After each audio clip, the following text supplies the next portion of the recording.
Level 1, the first job. You're 22 with $340 to your name. Your plan runs on duct tape and desperation. You've seen the movies, the calm walk in. What you have is a stolen car, a hood pulled low over your face, a note you've rewritten 4 times, shaking. You picked this branch because it's small. The lot's never full. You scouted it twice, you memorized the awning color, the hours, you just watched. You told yourself that's enough. The lobby smells like coffee and carpet cleaner. One teller. A line of two, your heart is pounding in your teeth, you get in line like a customer. The walk to the counter feels endless. Every fluorescent light feels like a spotlight. You slide the note, afraid to speak. The teller denies, reads it twice. No scream, no alarm. She starts pulling bills, and it hits you this is working.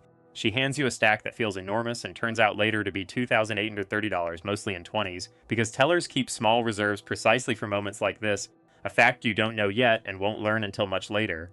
When you understand that the money you can grab off the counter is never the money that's actually in the building. You mumble something that isn't quite a thank you, and you walk back out through the lobby at a pace that's too fast to be casual and too slow to be a run, and every second of that walk, you're sure someone is going to grab your shoulder from behind, sure that the two customers in line are already dialing. Nobody does. You get to the car. Your hands are shaking so badly it takes 3 tries to get the key into the ignition, and you pull out of the lot going the speed limit exactly, obsessively, because some part of your brain that's still working is telling you not to give anyone a reason to look twice. You drive 4 blocks and pull into an alley, and you sit there and you shake for a full minute before you can breathe normally again, staring at the stack of bills on the passenger seat like it belongs to someone else's life. This is the rank almost nobody survives long term, because the odds are not on your side and they never were. The overwhelming majority of people who attempt a robbery like this get identified and arrested, not eventually, but fast, often within days, because branch cameras are high resolution, because die packs and tracked bills are standard practice, because the getaway car you're driving has a plate that a dozen different cameras along your route just quietly logged, and because the adrenaline that got you through the door is the same adrenaline that makes people talk, brag, spend recklessly, slip in 100 small ways they never see coming. You don't know any of that yet. Right now, you just know that you did it, that the money is real, that it's sitting on your passenger seat instead of in someone else's drawer. And underneath the shaking, underneath the fear that hasn't fully drained out of your body, some ugly, seductive voice in the back of your head is already asking the only question that matters going forward. Not whether you got away with it, but when you'll do it again. You spend the next 2 days barely sleeping, jumping at every siren that passes outside your window, convinced each one is coming for you specifically. It isn't. Nobody comes. The branch reopens the next morning like nothing happened. A small item in the local paper, the only public trace of what you did, your name absent from it entirely. And that absence feels less like relief than it does like an invitation. You start counting the money over and over, not because the number changes, but because touching it is the only way you can convince yourself it's real, that the last week of your life actually happened the way you remember it. What you don't yet understand, standing at this rank, is how small your first job actually was in the larger architecture of this world, how far below the radar $2,830 sits compared to what a coordinated crew can pull from a single branch, how much of what felt like skill was really just luck holding your hand through a plan built on almost nothing. That understanding comes later. Right now, all you have is the fact that it worked once, and the terrible magnetic pull of wanting to know if it can work again. Level 2, the Wheelman. Somehow you didn't get caught, or you did and you got out, or you found your way into a different door entirely. A guy at a bar who knew a guy, a cousin who vouches for you, a conversation that starts with "you got a steady hand?" and ends with you being told to show up at a specific parking garage at a specific hour, and not ask questions about anything beyond that. You're not walking into banks anymore. You're behind the wheel now, and that changes everything about how this feels. Trading the raw, exposed fear of the counter for a colder, more technical kind of pressure that lives entirely in your hands and your eyes. The crew that picked you up doesn't trust you yet, not really. You're new, you're untested, and the first thing they make clear, in a garage that smells like motor oil and old cigarettes, is that your only job is to be exactly where you're supposed to be, exactly when you're supposed to be there, and to not think too hard about anything else happening around you. You memorize the route before the job the way some people memorize scripture, 3 different ways out of the same 4-block radius, timed against traffic lights, timed against school dismissal schedules, timed against the specific minute the local PD does its shift change, because that gap matters more than anything else you'll learn this year, more than nerve, more than luck. You spend the days before the job driving the route sober and driving it at the exact hour it'll happen, because traffic at 2 p.m. on a Tuesday looks nothing like traffic at 2 p.m. on a Friday, and the difference between those two pictures in your head is the difference between a clean exit and a car stuck behind a school bus with its lights flashing. You learn where the potholes are so you don't have to brake for them. You learn which side streets have speed bumps that'll rattle a trunk full of bags loudly enough to draw a glance from a stranger on a porch. On the day itself, you sit in the car for 11 minutes that feel like 11 hours, engine running, radio off, eyes on 3 mirrors at once. Your whole body tuned to a frequency you didn't know you had until this exact moment. You've swapped plates on this car twice already this week using ones you can't trace back to yourself, sourced through a guy who does this for a living and never asks what the car's for.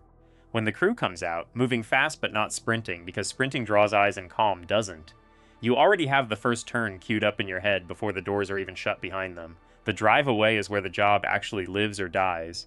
And you learn this in your body before you learn it as a fact. Robberies aren't caught in the bank, they're caught in the car in the 4 or 5 minutes immediately after. When patrol units are already rolling toward a dispatch call, and every second of delay you can manufacture is a second closer to slipping the net entirely. You take the second turn a beat early because a delivery truck is blocking your planned route, and nobody in the back says a word, because they can feel that you made the right call under pressure instead of freezing at the wheel like a rookie.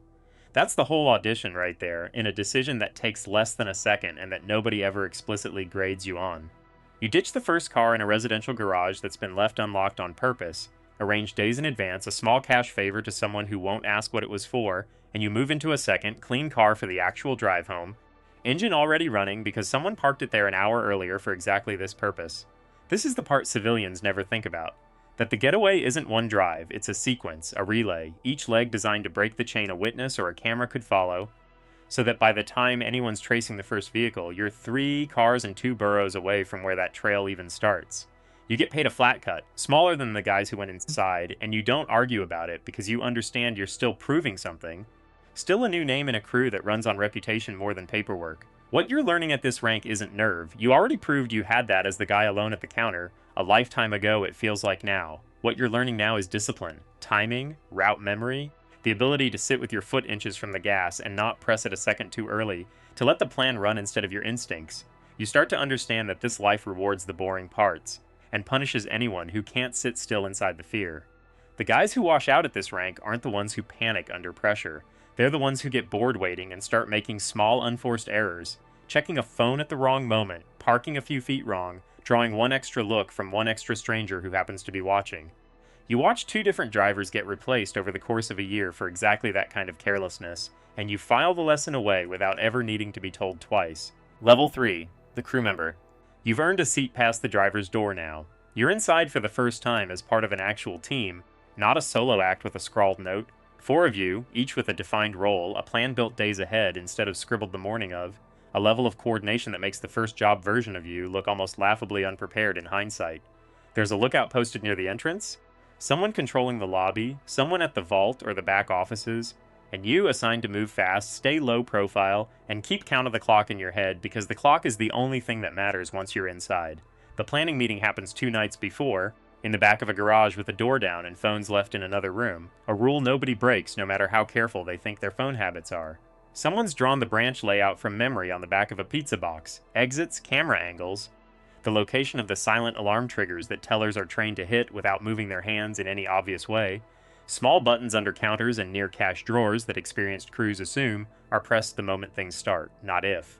You learn that the average robbery inside the building lasts under 2 minutes, and that every second past that number is a second where the odds tilt hard against you, because response times in most urban areas put patrol units within a few minutes of any alarm, sometimes less in areas with a station nearby. The whole plan is built around that number the way an engineer builds around a load limit, not as a suggestion, but as a hard ceiling nobody's willing to test. On the day, you go in wearing a mask that isn't a costume shop Halloween thing, but a plain balaclava, nondescript, chosen specifically because it gives nothing for a witness to describe later. No logo, no distinctive pattern, nothing a sketch artist could turn into a lead.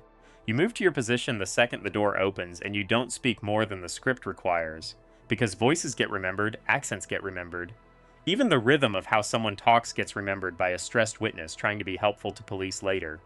The lookout gives the room clear signal through a hand gesture you rehearsed a dozen times in that garage, small and unremarkable enough that anyone glancing through the window would see nothing at all. The crew member at the vault position starts working the moment the signal comes, and you keep the customers and staff calm and contained, not through threats exactly, but through the sheer controlled certainty of people who clearly know what they're doing and clearly have done it before, which turns out to matter more than volume or aggression ever could. Fear moves faster through a room when the people causing it look calm than when they look frantic, and you understand instinctively watching the two customers on the floor go quiet and compliant. That composure is its own kind of weapon here. 90 seconds in, someone taps their wrist.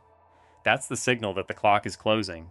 You feel the tension in the room shift, the crew member at the vault moving faster, less careful about the count, because a rough count with time to spare beats a precise count that gets everyone caught chasing the last few $1,000s.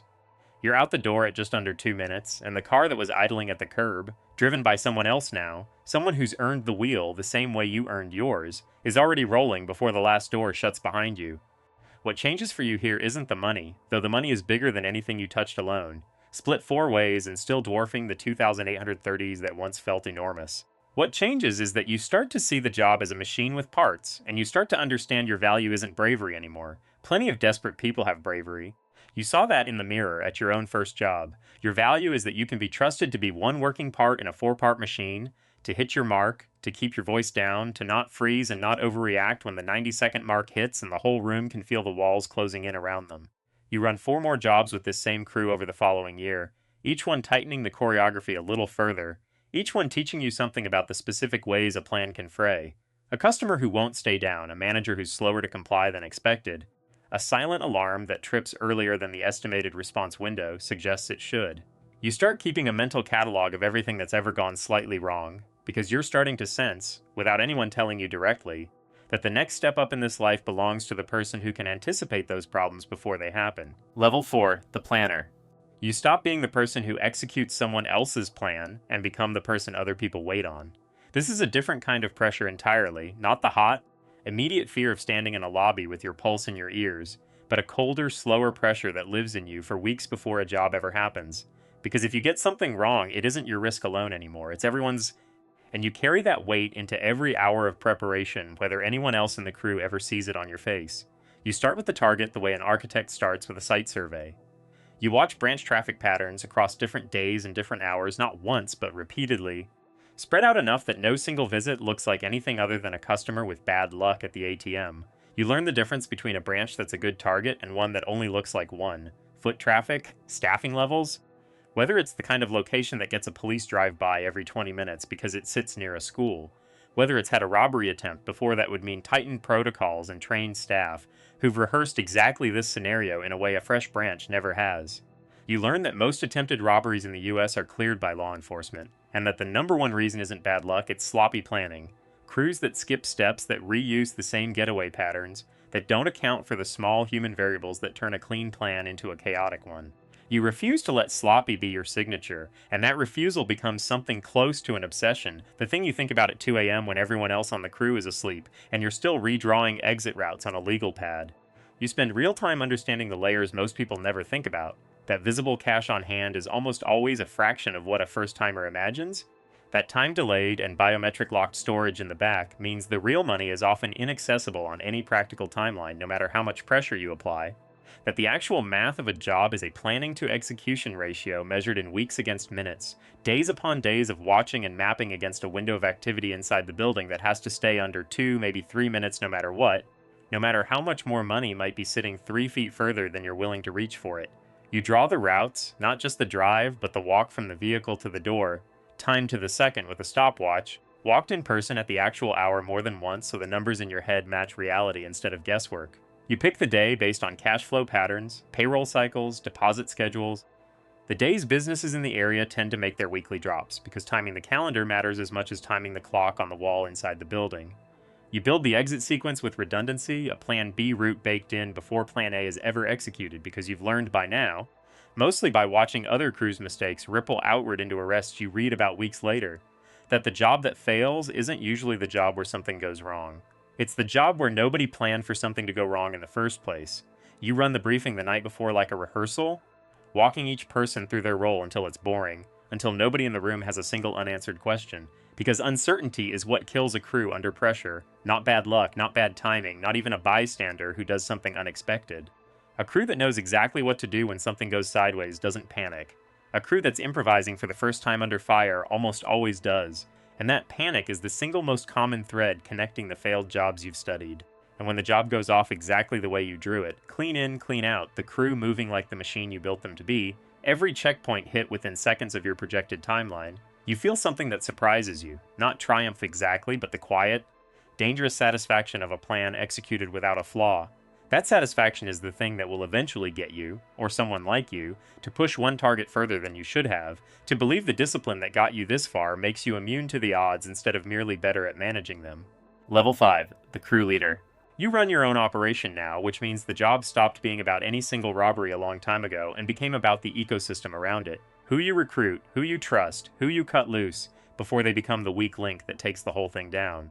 This is the rank where the actual danger stops being the 2 minutes inside a bank and starts being the 100 small decisions you make about people, because in this life, people are always the leak, never the plan itself. You recruit carefully now, slower than you used to, sitting with someone for weeks before ever mentioning what the work actually involves. Because you've watched crews collapse from bringing in someone eager but undisciplined, someone who talks too much at a party, someone who buys a car in cash the week after a job and draws exactly the kind of attention that gets everyone's face pulled up next to a security still circulated between departments. You look for people who can sit in silence, who don't need to be told twice, who understand that discretion isn't a personality trait here, it's the entire survival strategy that keeps everyone breathing free air. You manage the money differently at this level too. The naive version of this life spends fast and loud. New car, new watch, a lifestyle upgrade that practically announces itself to anyone paying attention, and investigators are always paying attention, because sudden unexplained wealth is one of the single most common threads that connects a suspect back to an unsolved job months or years after the fact. You've learned to launder patience into the process, spreading spending out over a long horizon, keeping a legitimate front business that explains a comfortable but unremarkable lifestyle, paying for things in ways that don't leave a visible spike anyone could trace back to a specific week or a specific job. You've also learned to say no more than you say yes. A tempting target that's slightly too well guarded, slightly too closely watched, slightly too tied to a jurisdiction with an aggressive task force actively working bank robbery cases, you walk away from those now, where a younger version of you would have taken the bait and told yourself the reward justified the risk. That restraint is the actual skill of this rank, more than the nerve of the first job or the discipline of the wheelman or even the precision of the planner. It's the ability to leave money on the table because you understand that greed is the single most common reason careers, like this one end in handcuffs instead of quiet retirement. You run 3, 4, 5 crews over these years, some overlapping, most people never even knowing the others exist, because compartmentalization is how you survive at scale, how you make sure that if one crew ever falls, the damage stays contained to that one cell instead of pulling down everything you've built. Every job that goes clean adds to a quiet reputation that starts moving through rooms you're not even in. People talking about a crew that doesn't get sloppy, doesn't leave a mess, doesn't get its people caught. You never hear most of that talk directly. You just start noticing that better people want to work with you, that the jobs you're offered start getting bigger, and that the margin for error, paradoxically, keeps shrinking even as your skill grows. Because bigger targets mean bigger attention the moment anything goes wrong, more resources thrown at the case, more pressure on everyone down the chain. You also start losing people in ways that have nothing to do with arrests. A driver who gets a legitimate job offer and walks away clean. A planner who has a kid and decides the risk isn't worth it anymore. A lookout who simply vanishes one day and you never find out whether it was fear or opportunity or something worse. You learn to let people go without resentment, because holding on to someone who's already decided to leave is its own kind of liability. One more variable in a life built on eliminating variables wherever you can. You start keeping 2 versions of yourself now, fully separate, maintained with a discipline that exhausts you in ways the jobs themselves never did. There's the version who sits across from a landlord discussing a lease renewal, who coaches a nephew's rec league team on weekends, who nods along at a barbecue while someone complains about their commute. Ordinary, forgettable, exactly the kind of person nobody looks at twice. And there's the version who exists only in that garage with the door down, who speaks in a different register entirely, who thinks in routes and timing windows and contingency plans. The hardest part of this rank isn't managing the crews. It's managing the seam between those 2 people without ever letting it show, without ever letting exhaustion collapse the wall you've built between them. Level 6, the professional. You are selective now in a way that would have seemed insane to the 22-year-old who once shook so hard he could barely start a stolen car.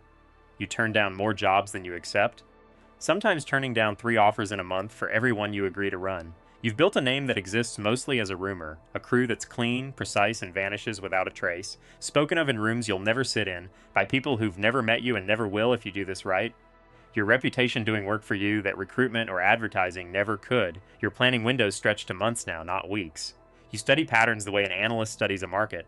Cash handling procedure changes, staffing shifts, seasonal cycles that briefly loosen a branch's usual discipline around a holiday when temporary staff cover for regulars and routines get slightly less rigid than usual. You understand something most people in this life never fully absorb, that professionalism here isn't about being bolder, it's about being more patient than everyone else in the room, willing to walk an operation back to zero the moment a single variable feels wrong, even hours before it's set to happen, even after weeks of preparation that would tempt a lesser operator to push forward anyway. You operate with people who've been with you for years now, a tight, small circle instead of a rotating cast, because every new face is a new point of failure, and you've stopped needing to prove anything to anyone, least of all yourself. The jobs themselves, on the rare occasions you still run them, look almost boring from the outside. No chaos, no shouting, no wasted motion, a room of professionals moving through a sequence they've run so many times it barely registers as adrenaline anymore, more like a well-rehearsed piece of choreography than a crime. In and out inside 90 seconds. Sometimes less, the crew already 3 blocks away, cars already swapped, before dispatch has even finished routing the call to the nearest patrol unit. You've also become someone who thinks constantly about the exit that isn't a getaway car, the eventual exit from the life itself, because you understand, with a clarity you didn't have 10 years ago, that every single person who's ever done this long enough eventually meets one of exactly 2 outcomes. They get caught, or they get out before they do. There is functionally no third ending, no quiet permanent retirement inside the life itself. Only these 2 doors and a shrinking amount of time to choose which one you walk through, the overwhelming statistical reality of this profession, one you've watched play out again and again in people you've known, people whose names you knew before their mugshots ever ran on a local news broadcast, is that time is the real enemy, not any specific job. The longer you stay in the game, the larger the number of chances for one single mistake, yours or someone else's, a driver who gets pulled over for a broken taillight 3 weeks after a job with cash in the trunk he shouldn't be carrying, a crew member who mentions the wrong thing to the wrong girlfriend, to end everything you've spent a decade building. You start thinking, for the first time in years, about what getting out might actually look like. Not retirement in any conventional sense, there's no clean off-ramp from a life built on this, no pension, no gold watch, but a slow fade, fewer jobs, longer gaps between them, a name that becomes more legend than active threat, until eventually you're the person younger crews whisper about, instead of the person actually holding the bag on any given afternoon. Level 7, the legend. Your name outlives your career, which is either the best possible ending in this life or the only ending that isn't a cell, and you've come to understand there's no real third option available to anyone who plays this out long enough. You haven't run a job yourself in years. What you have instead is a reputation that circulates through a world you're mostly no longer part of. A story told by people who weren't there? Embellished the way every good crime story gets embellished. The details drifting further from what actually happened every time it's repeated in a bar, or a cell block, or a late-night conversation between people who think this life still sounds like the movies they grew up watching.